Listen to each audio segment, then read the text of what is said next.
friends all tell me, go to him, run to him, say sweet lovely things to him and tell him, 'cause it's easier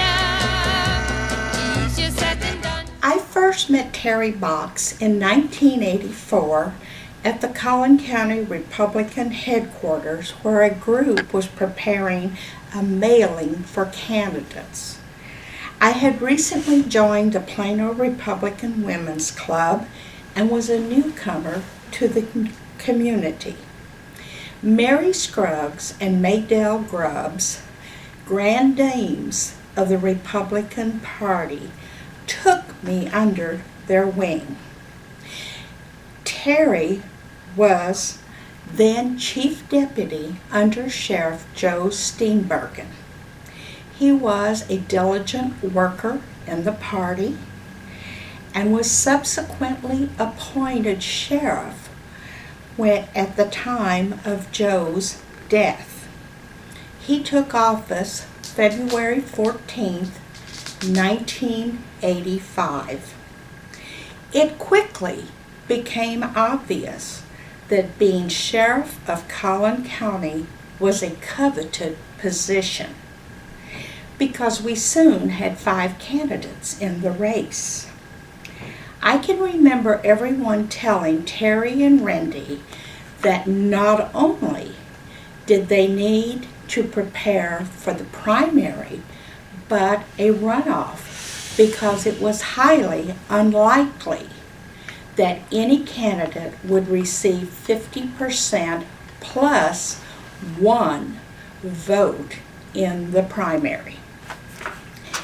Rendy and Terry became wind-up Ken and Barbie dolls. They attended every event that took place in the county that year. They wrote notes to everyone thanking them for their support. This is a practice that continues to this day. I am sure that most everyone in this room has been the recipient of a gracious note from Rendy.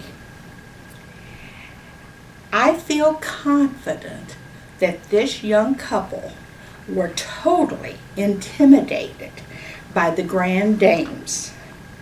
I was simply along as a worker bee at that point. We have had many wonderful fundraisers, themed fundraisers over the years, and one year in particular, I remember obtaining black and white striped jail suits that Maydell Grubbs and I wore while we became the wildest escapees of the Collin County Jail that evening, with Terry in hot pursuit of us. The position of sheriff was never about Terry Box, but about his deputies and being the finest sheriff that Collin County had ever had, and perhaps the finest in the state. It is my belief that he has succeeded beyond his wildest dreams. I vividly remember seeing a photo of Terry as an 8-year-old boy with holsters and guns, and to think that today he has risen not only locally but statewide and nationally as a humble servant and protector of the people. He has always worried that he was doing the right thing.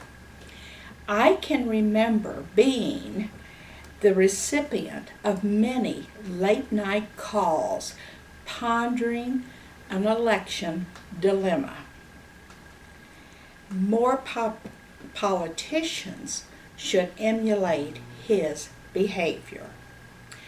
I would be remiss to not mention the close relationship that Rendy and Terry and my family developed over the years. Births, weddings, illness, and yes, death have brought us together. You could always count on the boxes being there for you, and my family has tried to reciprocate. I think of them not only as a political friend, but family. Terry, may God bless you and Randy as you embark on your new journey.